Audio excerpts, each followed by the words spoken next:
Gênesis, capítulo de número 16, a partir do verso 1.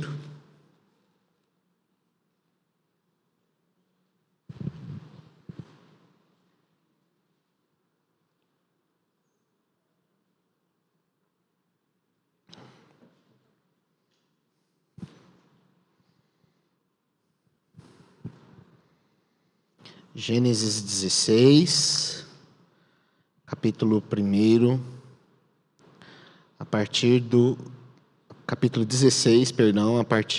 verso 1. A palavra do Senhor, ela nos diz o seguinte, eu peço que você acompanhe aí em sua Bíblia a leitura do texto. Ora, Sarai, mulher de Abrão, não lhe dava filhos, tendo, porém, uma serva egípcia, por nome Agar.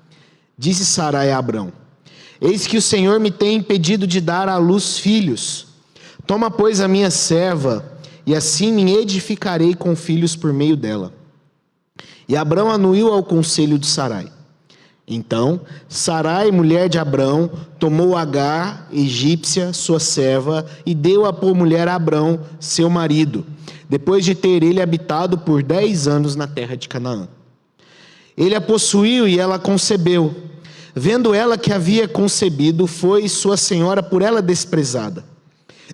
Disse Sarai a Abrão: seja sobre ti a afronta que se me fez a mim.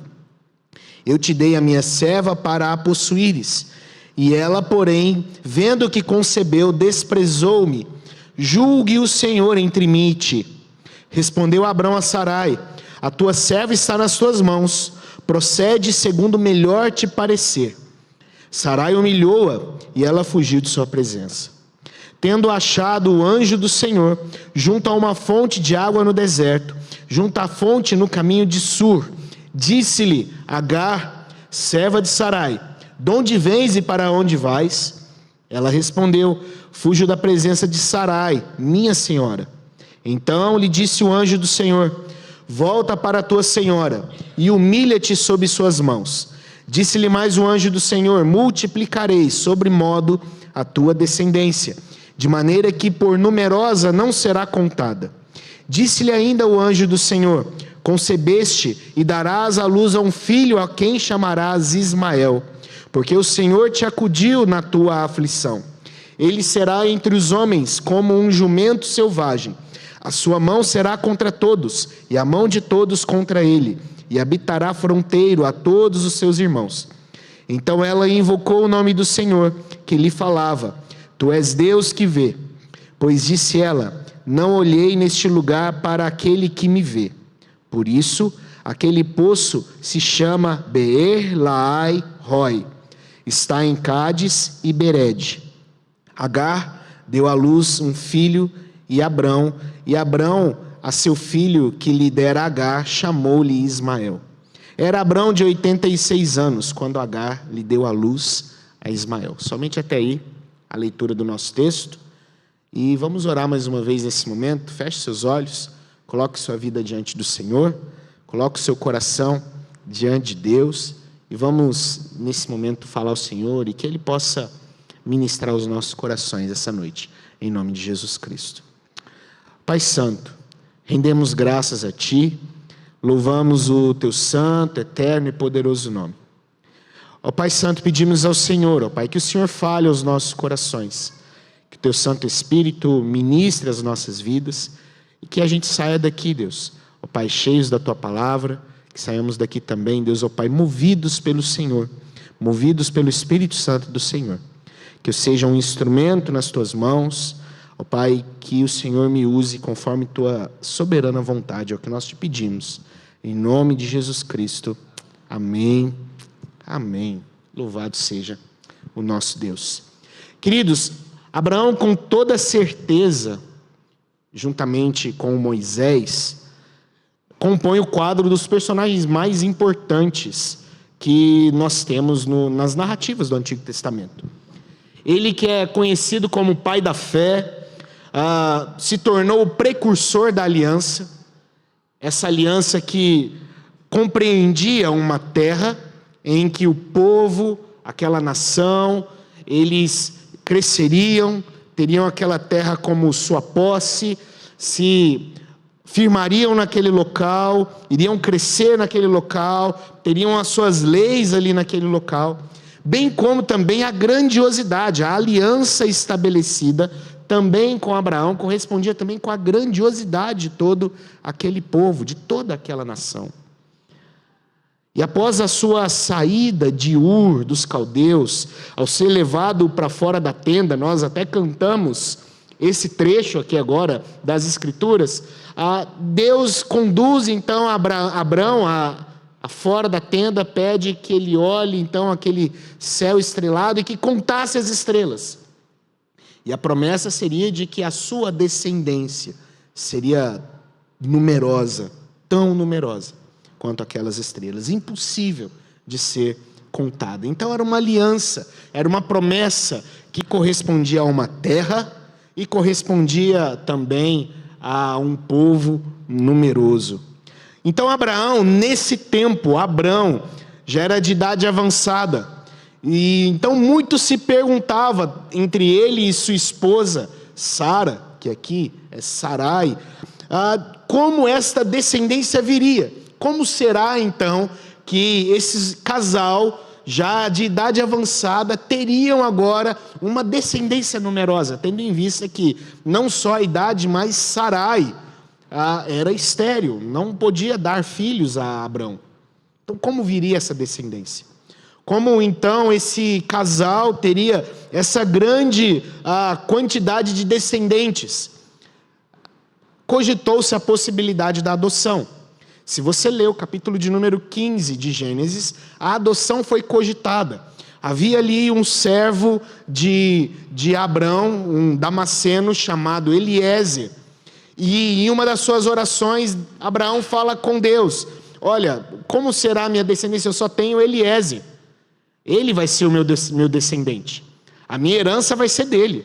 Então, a minha nação então será formada por Eliezer, então, o meu descendente. Eu vou adotá-lo, e isso era permitido, uma vez que o patriarca, ele não podia ter filhos, ele não tinha descendente, ele podia adotar uma criança, adotar alguém, e passar então para essa pessoa a sua descendência, a sua herança. Então Eliezer se tornaria então descendente de Abraão, então ali quem ia continuar toda a aliança estabelecida. Porém Deus deixou muito claro, está lá em Gênesis capítulo 15, verso 2 a 4, o seguinte: respondeu então Abrão: Senhor Deus, que me haverás de dar se continuo sem filhos? E o herdeiro da minha casa é o damasceno Eliezer?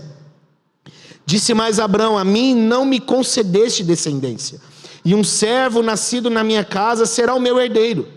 A isto respondeu logo o Senhor, dizendo: não será esse o teu herdeiro, mas aquele que será gerado de ti será o teu herdeiro. Então aqui esta aliança, essa promessa, ela começa a se tornar clara para Abrão. Abrão, seu descendente não será de um filho adotado. O seu descendente, ele não vai ser de uma pessoa que você vai transferir para ele a aliança. Não. O seu descendente será um filho de ti gerado. Vai ser um filho natural seu. Esse filho, ele vai ter o seu DNA. Esse filho vai carregar as suas características. Fique tranquilo com respeito a isso. Então a gente percebe que esta aliança que Deus faz com Abraão, com o passar dos anos, ela vai se tornando mais clara para Abraão. Ela vai se tornando mais visível para Abraão, apesar de que ela vai se tornando clara, mas distante. Distante. Ele não via a hora de tudo isso acontecer.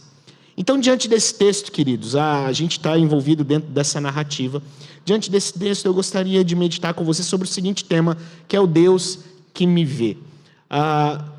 Mas quando a gente, então, olha para toda essa situação, quando a gente percebe, então, que Abraão teria um herdeiro, e que esse herdeiro, ele seria um filho legítimo, nós começamos a perceber um conflito sendo gerado dentro dessa família. O primeiro conflito é um conflito interno entre marido e sua mulher. Começa a acontecer essa conversa. Como resolver então o problema? como resolver o problema desse filho que viria naturalmente de Abraão. E o nosso texto ele vai mostrar o desenrolar da tentativa de sanar esse problema, de resolver essa questão do filho natural de Abraão. E nisso esses conflitos surgem e o casal então começa a se indagar como vai acontecer esse dilema. Depois esse conflito ele se torna um conflito externo, ao passo que as mulheres, Sarai e Agar, também entram num grande conflito, e posteriormente um terceiro conflito se inicia, que é o conflito das sementes, mas isso fica bem mais para frente da narrativa do nosso texto, onde nós temos ali de um lado a semente do engenho humano, da tentativa humana, e a semente de fato prometida. Então é um texto cheio de conflitos, é uma história cheia de conflitos, mas quando nós olhamos para ele, nós podemos aprender grandes coisas. E eu gostaria de analisar esse texto com você, e depois de analisar, trazer algumas aplicações para as nossas vidas. O texto começa mostrando o cenário em que tudo isso acontece. Veja o que diz o verso 1 aí. Ora, Sarai, mulher de Abrão, não lhe dava filhos, tendo, porém, uma serva egípcia, por nome Agar. Já começa introduzindo ali a situação. Sarai continuava estéril, porém o filho seria natural. A promessa é essa. O capítulo anterior tinha essa: Abraão, o seu filho será natural. Porém o cenário era de uma mulher estéril, que já estava aqui por volta dos seus 75 anos. 75 anos de idade. Esta era aproximadamente a idade de Sarai no momento em que esse texto ele está acontecendo, no momento que essa narrativa está acontecendo. Então a gente pode dizer que todas as probabilidades jogavam contra a promessa que tinha sido feita para Abraão. Tudo jogava contra. A sua mulher ainda era estéril, já estava com 75 anos, e é interessante que ela ainda não havia lhe dado nenhum filho. Um outro detalhe que vai tornar muito claro para a gente agora de onde viria esse filho de Abraão, e se torna claro também para Abraão a partir desse ponto da história. Perceba o que eu disse anteriormente, a promessa ela vai se tornando mais clara com o passar dos anos para Abraão. Abraão cogitava de onde viria seu descendente. Será de Eliezer? Não, é de um filho teu. Porém agora, a partir do capítulo 16, vai se tornando mais evidente para ele quem seria a mãe, então, do seu filho legítimo. Perceba algumas características interessantes desse texto. O texto faz questão de deixar muito bem detalhado e nomeado quem são as pessoas. Veja como ele começa. Eu peço que você olhe mais uma vez para o texto. Ora, Sarai, quem? Mulher de Abraão. Depois, mais uma vez, ele vai dizer: então, Sarai, mulher de Abraão. Agar, egípcia, serva, deu por mulher a Abraão o quê? Seu marido. Perceba que o texto ele repete várias vezes. Sarai era esposa de Abraão. Agar era serva de Sarai. Abraão era marido de Sarai. Então tudo fica muito claro. O texto ele repete essas nomenclaturas várias e várias vezes. Depois, lá para frente, ela diz: eu te dei a minha serva. E Abraão depois vai dizer para Sarai: a tua serva. E percebe que como o texto faz questão de deixar muito bem nomeado quem é quem. Abraão, Sarai é sua esposa. Agar é serva dela. Sarai, Abraão é seu marido e Agar é sua serva. O texto deixa muito claro isso para a gente. Ele nomeia e ele repete por várias e várias vezes quem são as pessoas que estão ali.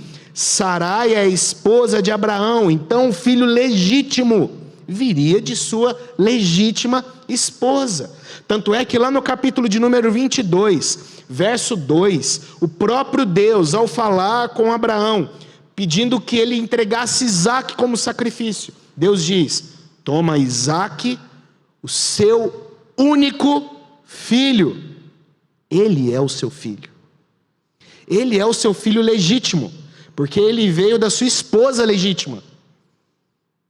Mas o que a gente vai perceber no capítulo 16 é toda uma tentativa de resolver o problema.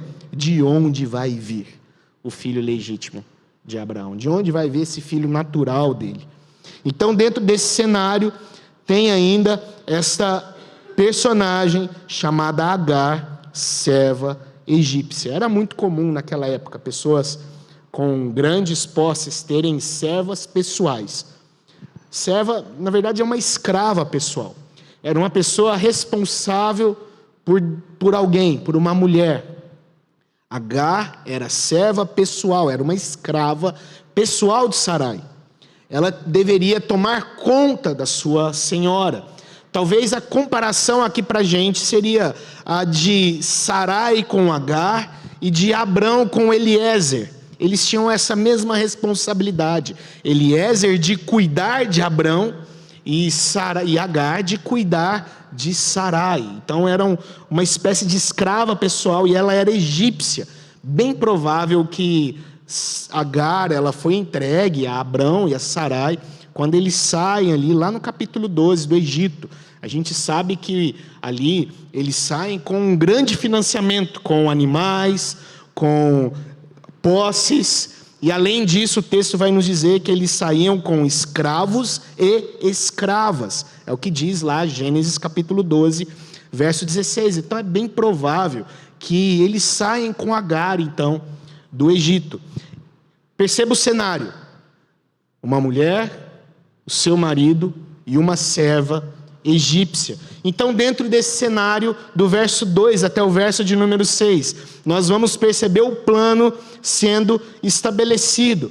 E o texto inicia com as conclusões de Sarai diante do cenário. Veja o que o verso 2 diz: eis que o Senhor me tem impedido de dar à luz filhos. É a conclusão que Sarai toma. Ela percebe a sua situação, ela já está com seus 75 anos, provável que ela já passou do período da menopausa, então ela já olha então para Abrão e diz: Abrão, eu já estou impedida de ter filhos, não tem como eu ter filho mais. É a conclusão que ela tira. O Senhor me impediu. Ela até entende a soberania de Deus aqui. O Senhor me impediu de ter filhos, então agora pega a minha serva e toma ela. 10 anos se passaram, conforme o verso 3 diz. Perceba o que diz o verso 3. Já eram 10 anos depois que eles saíram da terra deles. Provavelmente então ela tinha seus 65 anos quando saiu, e agora com 75 anos, a menopausa já veio, então ela conclui: Deus não me dará um filho. Abraão, nosso descendente, não virá do meu corpo. Toma minha serva, e por ela eu me edificarei. Ela diz isso. Eu vou me edificar, eu vou me alegrar com os filhos que vão vir dela. Os filhos dela serão os meus filhos, e esses serão os seus descendentes. É a conclusão que essa mulher chega, é a proposta, é o plano que ela vai estabelecer então, para que esse filho legítimo de Abrão, esse filho natural de Abrão, então venha à luz. Então essa prática, queridos, de substituir a maternidade de uma esposa infértil por meio de sua serva, quando a gente olha para a história antiga, a gente vai perceber que era uma prática, vamos dizer assim, aceitável. Como a gente percebe, por exemplo, lá em Gênesis 30, do verso 12 em diante, do verso 3 até o verso 12, dentro do relacionamento com Bila e Raquel, acontece algo parecido, onde Raquel, não podendo ter filhos, ela dá Bila, sua serva, para que então, através dos filhos de Bila, ela venha então ter aí os descendentes. O Código de Hammurabi, lá de 1700 a.C., tinha uma lei que permitia que isso acontecesse.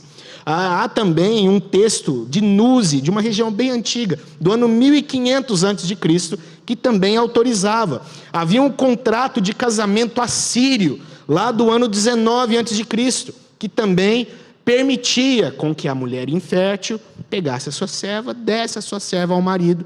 Então, através dos filhos daquela serva, ela seria então edificada. Seriam os seus filhos, a descendência, então, do seu marido.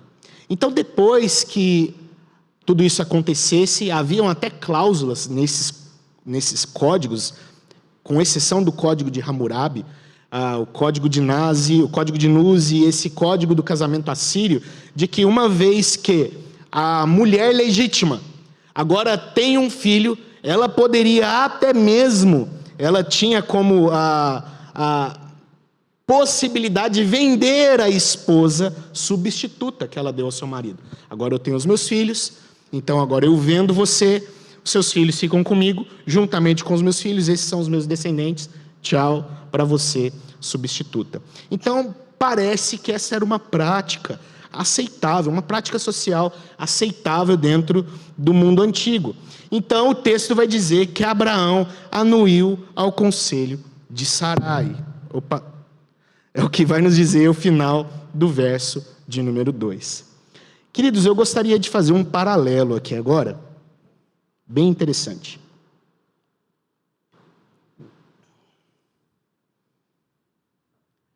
Esse verbo, Abraão anuiu, ou Abraão consentiu, Abraão acatou o conselho de Sarai, ele aparece apenas 2 vezes no Antigo Testamento. É interessante isso. O termo que é aqui usado só aparece nesse momento e num outro momento antes de tudo isso, que está lá em Gênesis, capítulo 3, verso 17. E Adão disse: visto que atendeste à voz de tua mulher, e comeste da árvore que eu te ordenara, não comesses, maldita é a terra por tua causa. Somente 2 vezes esse termo ele vai aparecer no Antigo Testamento. Quando Abrão aceitou a proposta de tentar adiantar a promessa de Deus, que Sarai fez, e quando Adão aceitou a proposta de Eva em comer do fruto que Deus havia dito que não comesse. Somente 2 vezes esse verbo, esse termo, ele aparece no Antigo Testamento. Como Abraão aqui concorda com a sugestão incrédula da sua esposa. É uma sugestão incrédula. Sarai está totalmente incrédula. Da mesma forma que Eva também estava totalmente incrédula daquilo que Deus havia colocado e estabelecido para eles. A passividade displicente de Abraão é tão igual quanto a passividade displicente de Adão também, em Gênesis capítulo de número 3. Os dois foram totalmente passivos e displicentes dentro do seu chamado. Aqui agora aceitando uma proposta fundamentada em incredulidade. Os dois fizeram a mesma coisa. E é interessante que quando nós lemos Gênesis capítulo 14, Gênesis capítulo 19, a gente percebe um Abraão totalmente diferente. Um Abraão determinado, um Abraão valente, quando ele se assume diante e a favor de Ló. Um Abraão totalmente determinado. E aqui nós percebemos um Abraão passivo, displicente, que simplesmente aceita uma proposta incrédula de sua esposa. Então o texto continua. Então Sarai, mulher de Abraão, tomou Agar, egípcia, sua serva, e deu-a por mulher a Abraão, seu marido. Eu queria fazer um outro paralelo aqui agora com você. Porque a ordem em que todos esses verbos mencionados aqui vão aparecer uma outra vez em Gênesis capítulo 3, verso 6. Vendo a mulher, perceba como é similar. Vendo a mulher que a árvore era boa para se comer, agradável aos olhos e árvore desejável para dar entendimento, tomou-lhe do fruto, comeu e deu também ao marido, e ele comeu. A ordem da narrativa, a ordem dos fatos se repete. Agora, assim como Eva, tramando contra a vontade de Deus, pega o fruto, come desse fruto, dá ao seu marido. Sarai agora toma Agar, comparando Agar agora a um objeto, uma propriedade, e entrega, assim como Eva fez ao seu marido. Agar, então, o texto vai continuar dizendo, vai passar a desprezar Sarai. A gente sabe que Abrão então toma Agar, tem relações com ela. O texto vai dizer então que aquela mulher então fica grávida e ela passa a desprezar a sua senhora. O tema original aqui é amaldiçoar mesmo, é a ideia de que agora Agar se sentiu maior, melhor do que a sua senhora. A ideia é essa, é de você diminuir alguém e supervalorizar-se diante disso. É o que Agar fez com Sarai. A gente percebe que o plano de Sarai, ele vai por água abaixo aqui. A ideia é que ela se edificasse, mas o que aconteceu, ela foi diminuída. E Agar, então, se achou no direito de sobressair em cima de sua serva. Ela se colocou superior a Sarai. Ela se colocou por cima de Sarai. E isso é algo que o Senhor, de forma alguma, aceita. Se você ler as Escrituras, lá em Provérbios, capítulo de número 30, verso 21 até o verso de número 23. Provérbios 30. Verso 21 a verso 23, eu peço que você abra sua Bíblia nesse texto. Veja o que diz a palavra do Senhor. Diz assim: sobre 3 coisas estremece a terra. Sim, sobre 4 não pode subsistir. Sobre o servo quando se torna rei. Sobre o insensato quando anda farto de pão. Sobre a mulher desdenhada quando se casa. E o 4 é sobre a serva quando se torna herdeira da sua senhora. Deus não se agrada disso, queridos. Ele deixa claro isso. Ele não se agrada. Há 3 coisas que a terra estremece, mais uma, as coisas deixam de existir. Serão destruídas, serão arruinadas. E a 4ª é justamente essa, quando a serva se torna herdeira da sua senhora. E é justamente isso que acontece na vida e na família de Abrão e de Sarai. Agar agora se tornou a herdeira de sua senhora. E aquilo que Sarai tinha planejado vai por água abaixo. Ela queria se edificar com os filhos daquela mulher. Porém, o que acontece é um desprezo. É um total desprezo. E agora, mais uma vez, aquele paralelo de Abrão e Sarai, e Adão e Eva vão acontecer. Porque o que diz o texto? O texto diz que um agora começa a lançar a responsabilidade para o outro. Sarai vai dizer: olha, a responsabilidade é sua, Abrão. Ela ficou grávida de você, e ela agora está me menosprezando por causa disso. Então que caia sobre você todos os problemas, todas as maldições.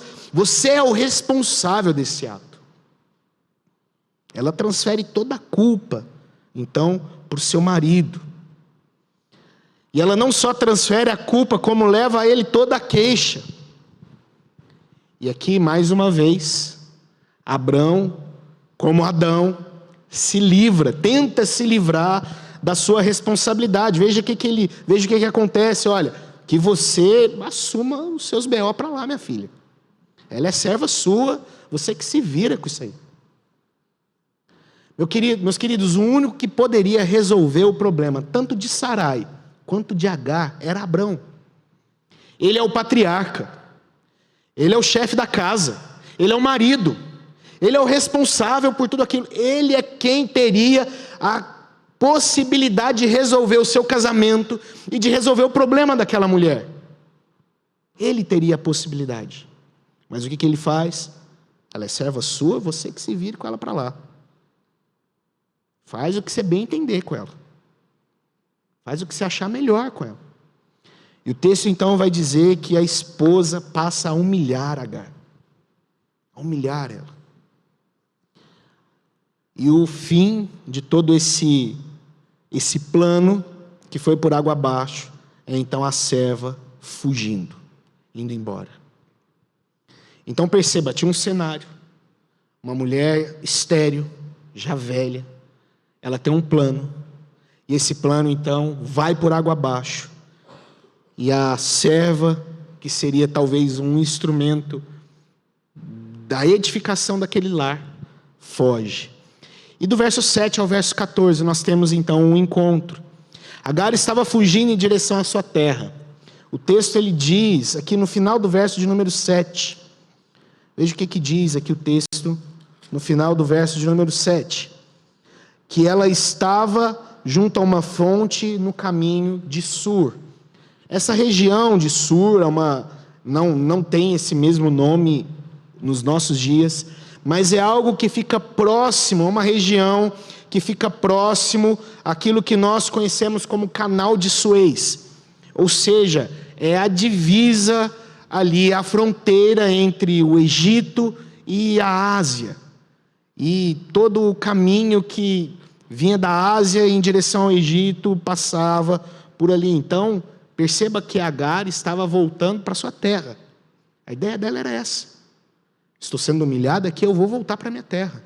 Não quero saber mais de Abrão, não quero saber mais de Sarai, vou voltar, então, para o meu lugar. Então, nessa fonte, nesse local, em meio a esse deserto, e aqui é interessante esse contraste que Moisés faz com essa fonte, nesse local, um local totalmente deserto, talvez já apontando ali uma esperança para aquela mulher. O texto vai dizer que naquele local, o anjo do Senhor a encontra. É o que o texto nos diz aqui, a partir do verso de número 7.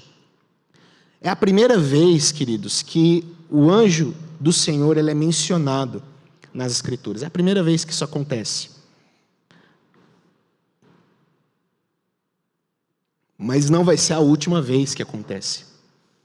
O próprio Abraão depois vai ter o encontro com o anjo do Senhor, com essa mesma nomeação aqui que é dada em Gênesis, aqui no capítulo de número 16. Mas esse é o primeiro momento onde isso acontece.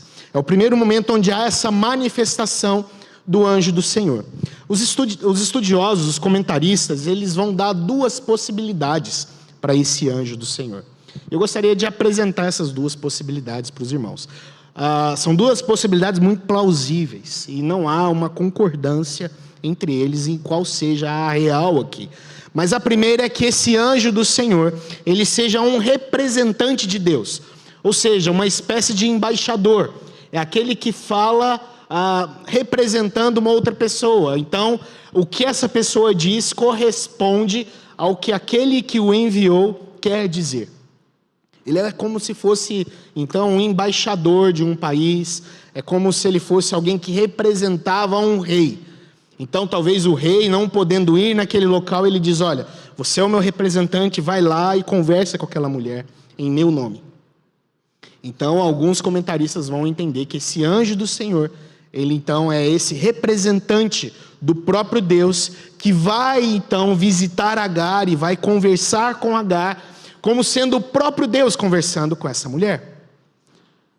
A outra possibilidade de que esse anjo do Senhor é o próprio Deus, como alguns comentaristas vão dizer, talvez na segunda pessoa da Trindade, ou na pessoa do próprio Cristo Jesus, aqui sendo uma teofania, uma manifestação do próprio Deus no Antigo Testamento, algo que acontece, algo que em algumas vezes no Antigo Testamento isto vai acontecer, do próprio Deus se manifestar de forma corpórea ou como sendo um humano. Isso acontece em alguns momentos no Antigo Testamento, então há essas duas possibilidades.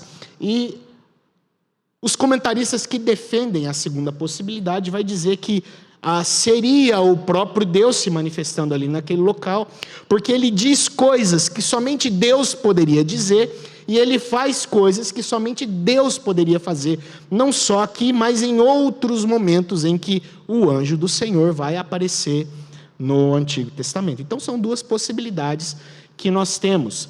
Quando nós analisamos todo o texto, o verso de número 13, aí do nosso texto, ele vai nos ajudar a entender um pouco melhor, porque perceba que diante dessa manifestação, Agar então invocou o nome do Senhor que ele falava e diz, tu és Deus que vê. Então, diante dessa afirmação, Me parece, e aqui falo por mim, não represento aqui nenhum comentarista, me parece que aqui nós temos sim uma manifestação do próprio Deus no Antigo Testamento. É Deus se manifestando, então, com essa mulher. Essa é a minha defesa. Mas o que o texto nos mostra, o que a Bíblia aqui quer nos ensinar, é que através desse anjo, é a ação da parte de Deus. Ele encontra a mulher. Ele vai ao alcance de Agar, mostrando que o auxílio divino, queridos, bem como a promessa divina, que seria no caso de Abrão e Sarai, elas viriam do próprio Deus. Não há nada que eu e você venhamos fazer que vai acelerar alguma coisa dentro das promessas do Senhor. É o Senhor quem alcança, é o Senhor quem vai em resgate, é o Senhor quem cura, é o Senhor que transforma. E o que nos mostra aqui o texto é que é o próprio Deus que foi, visitou e alcançou essa mulher aonde ela estava. Isso fica claro para nós, que a ação do Senhor, queridos, ela é intencional, não é fruto do acaso.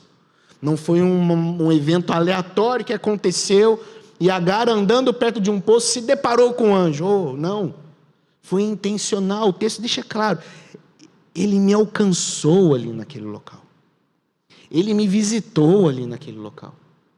A ideia é como se o próprio Deus estivesse perseguindo Agar durante toda a sua trajetória no deserto. A ideia é justamente essa. Então a ação de Deus, ela é intencional, ela não é aleatória.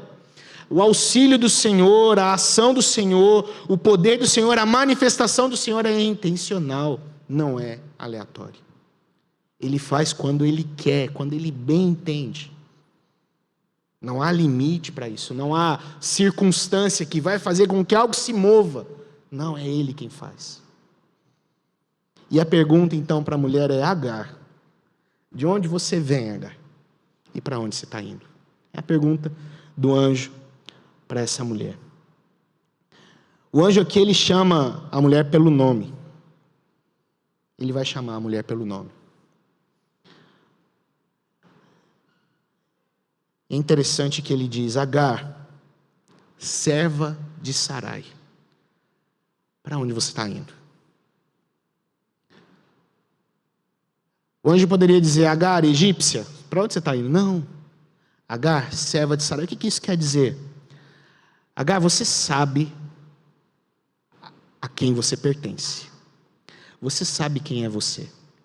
Você é serva de Sarai. O que você está fazendo longe da casa de Abrão? O que você está fazendo longe da casa da sua senhora? Aqui o anjo do Senhor, ele está mostrando quem é aquela mulher. Está mostrando aonde é o seu lugar. Aonde ela deveria estar. O local de onde ela nunca deveria ter saído. Você é serva de Sarai, Agar. O que você faz aqui no meio desse deserto? E o texto diz que ela sabe disso. Ela diz: olha, eu estou fugindo da minha senhora. Ela sabe quem ela é. Ela sabe aonde ela deveria estar. Então o anjo diz: volte, se humilhe diante dela, Agar. Faça todo o caminho de volta. Chegue diante de sua senhora.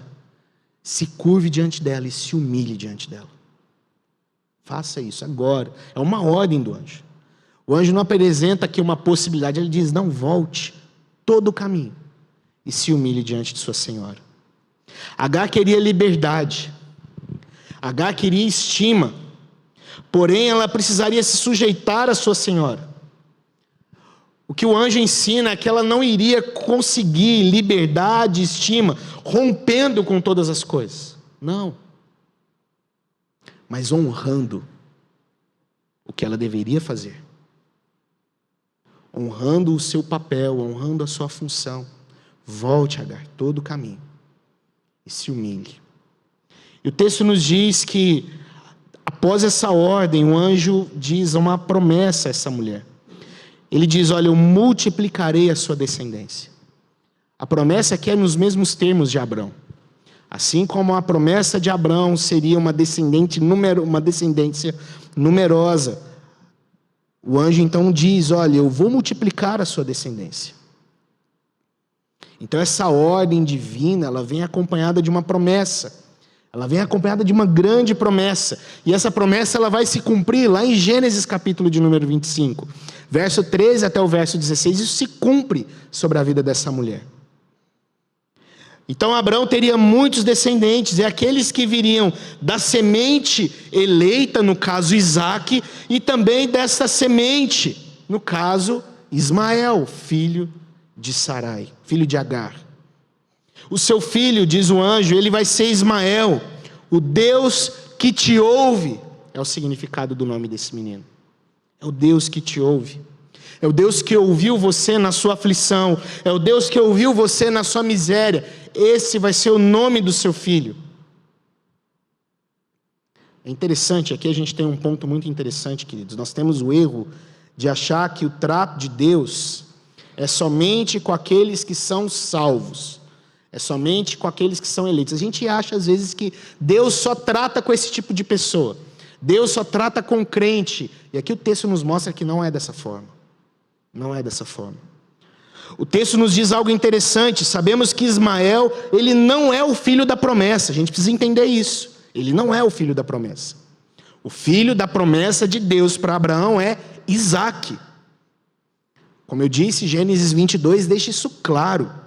Toma Isaque, seu filho, seu único filho. Ele é o filho da promessa.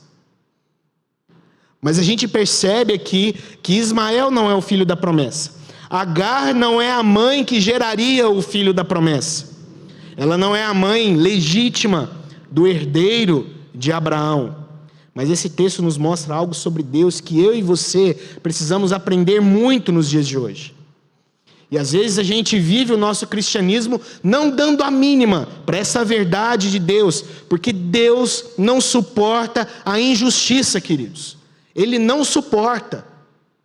Ah, mas isso é só com... Não, Deus não suporta ver pessoas sendo injustiçadas. A gente precisa entender essa verdade. Deus se importa com aqueles que são oprimidos. Deus se importa com aqueles que sofrem. Ele protege aqueles que são injustiçados. E aqui nós percebemos essa verdade. É Deus cuidando de Agar e do seu filho. E como eu disse, não é a esposa legítima que geraria o filho da promessa. E não é o filho da promessa. Mas é Deus cuidando de uma mulher e de um filho oprimidos, injustiçados aqui no nosso texto. E às vezes nós vivemos o nosso cristianismo não nos lembrando disso. Que o nosso Deus, Ele é um Deus de justiça. Ele se importa com aqueles que são injustiçados, sim. Ele se importa e protege aqueles que são oprimidos, sim. E Ele diz então, o seu filho vai ser Ismael, porque eu ouvi você na sua angústia. É o que Deus diz para essa mulher. Quem será Ismael, queridos? O texto nos diz aqui, ele será um jumento selvagem. É o que Deus diz aqui através do anjo. Aqui temos uma metáfora bem interessante. Esse homem aqui, Ismael, mostrando que ele seria indomável, mostrando que ele seria individualista. Ismael não é uma criança em cuja semente as nações seriam abençoadas, não. Mas a sua bênção será longe da terra da promessa. É o que o texto diz, ele vai fazer fronteira. Ele vai fazer fronteira com os outros filhos de Abraão. Ele vai viver dos próprios recursos dele. Ismael é essa jumenta indomável. Ele não vai ser manso. Ele não vai ser um homem que vai querer andar ali junto, não. Ele vai ser individualista. Ele vai querer resolver os seus problemas por ele mesmo. Esse é Ismael. O texto continua dizendo, a mão de Ismael será contra todos, e a mão de todos será contra Ismael. Ele vai ser um homem agressivo, um homem de batalha, um homem de guerras, um homem de conflito. Ismael e sua descendência vão ser cercados por conflito. É o que é dito aqui para essa mulher. Ele habitará a fronteira, o texto diz, ou seja, ele não vai estar junto dos outros, mas ele vai estar diante dos seus irmãos, em oposição aos seus irmãos, longe dos seus irmãos. E a gente sabe que isso se cumpre na vida de Ismael. A gente sabe disso. A narrativa bíblica e a história recente, nós estamos vendo hoje na televisão, mostra isso. Os árabes, descendentes de Ismael, em constante conflito com os judeus, descendentes de Isaac. O seu filho será um filho de guerra. Seu filho não vai ser um filho domável. Não, não vai ser. E o texto continua ainda dentro desse encontro.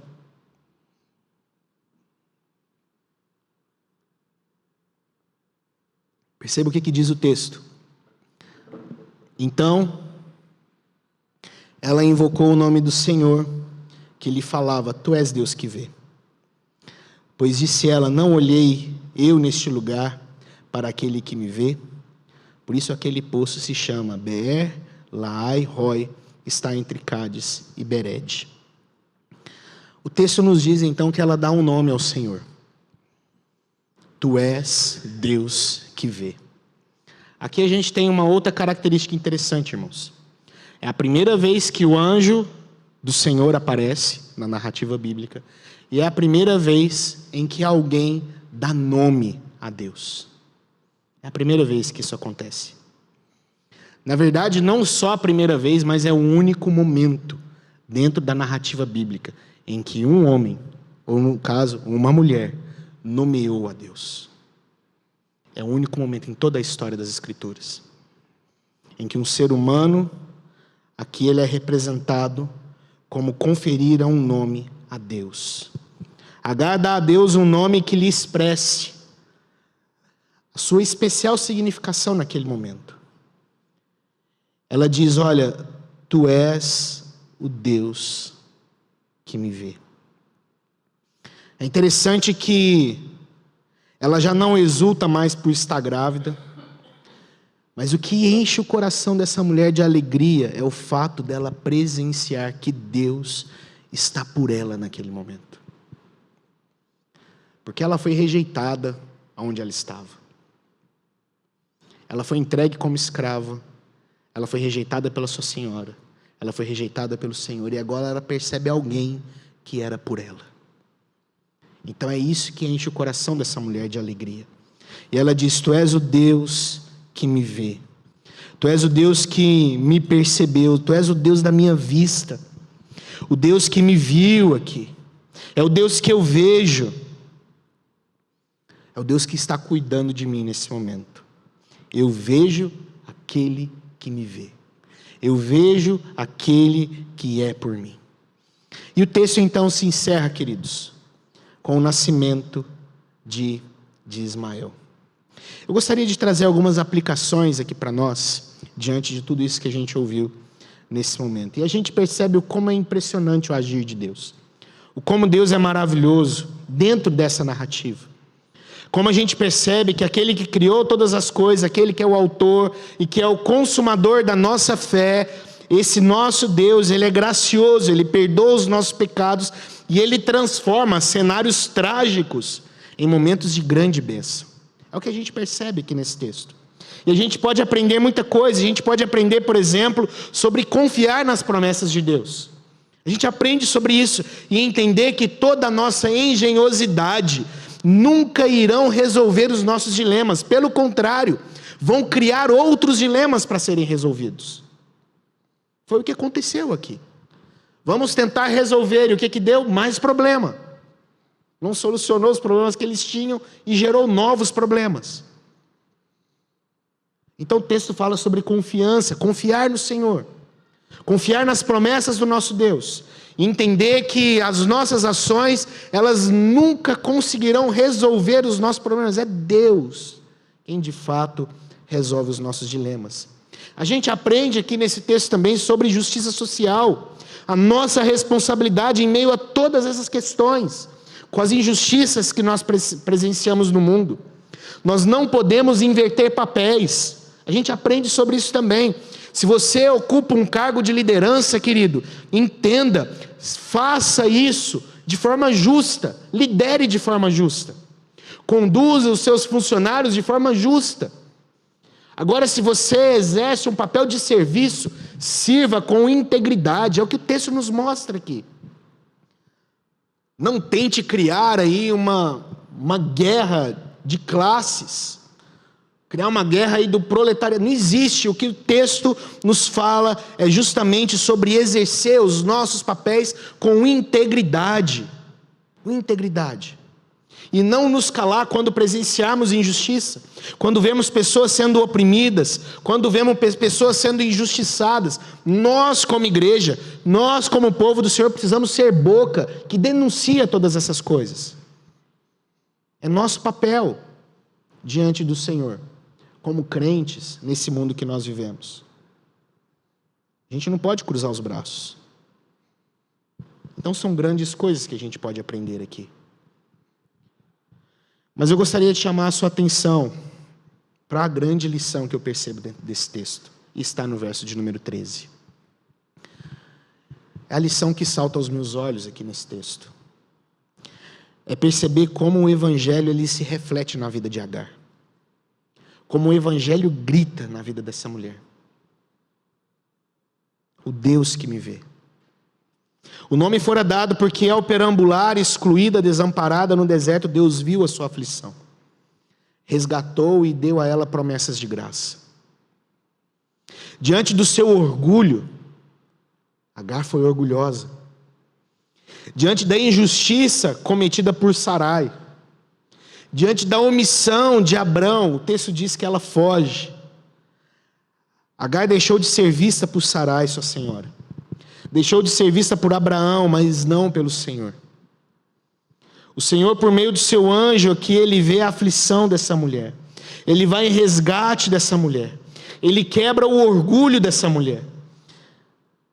Ele percebe os erros, as injustiças sofridas e conduzir essa mulher até o deserto.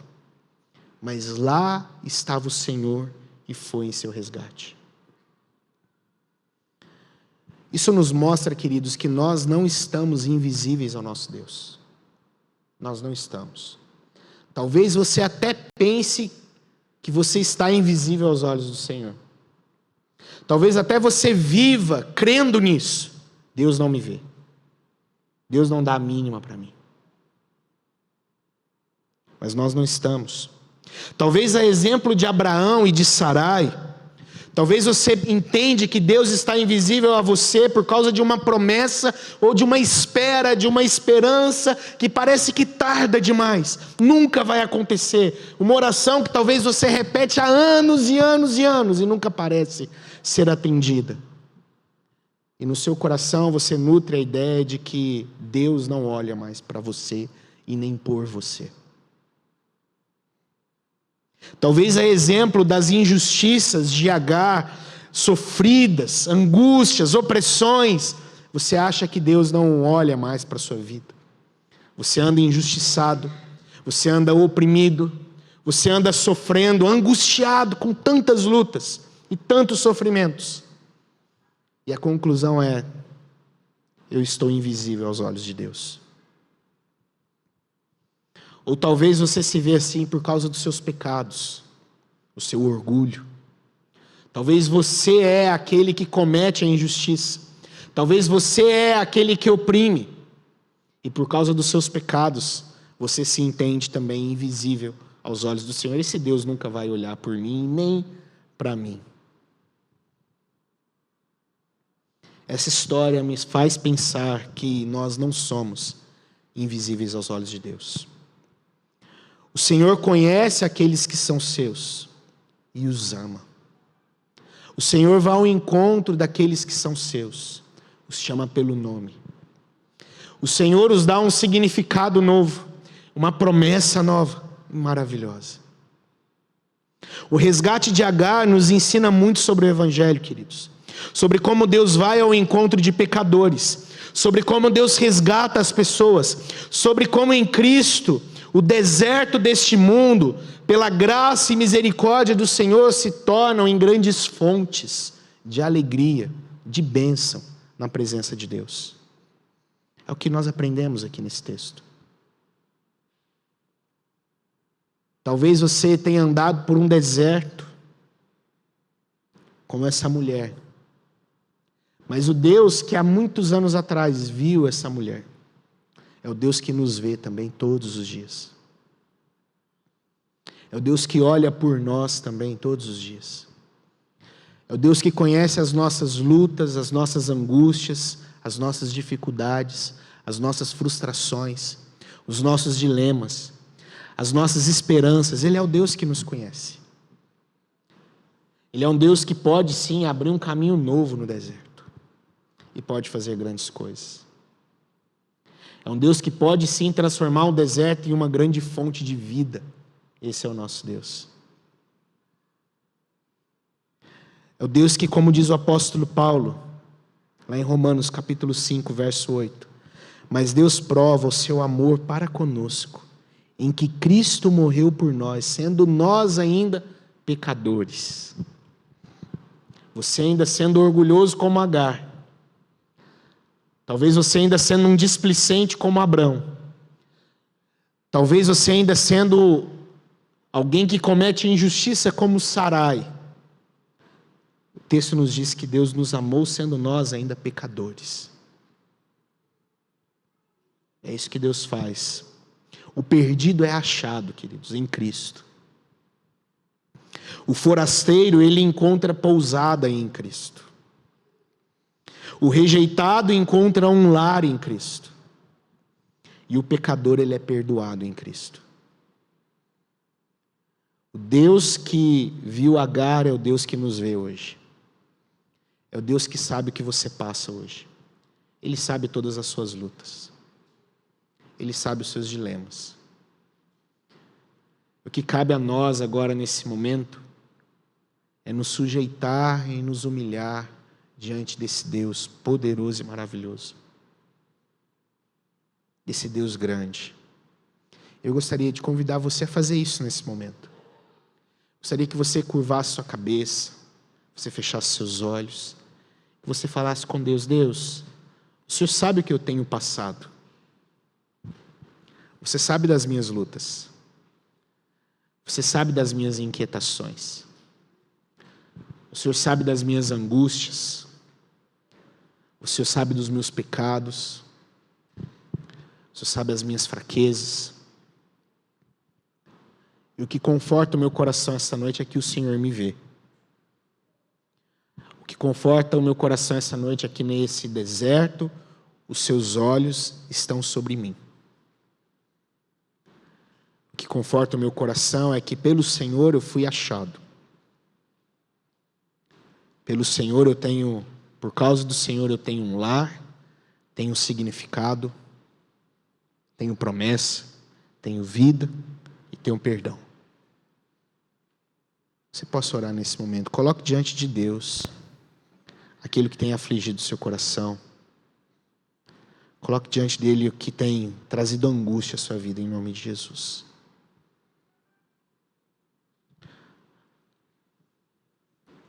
Santo Deus,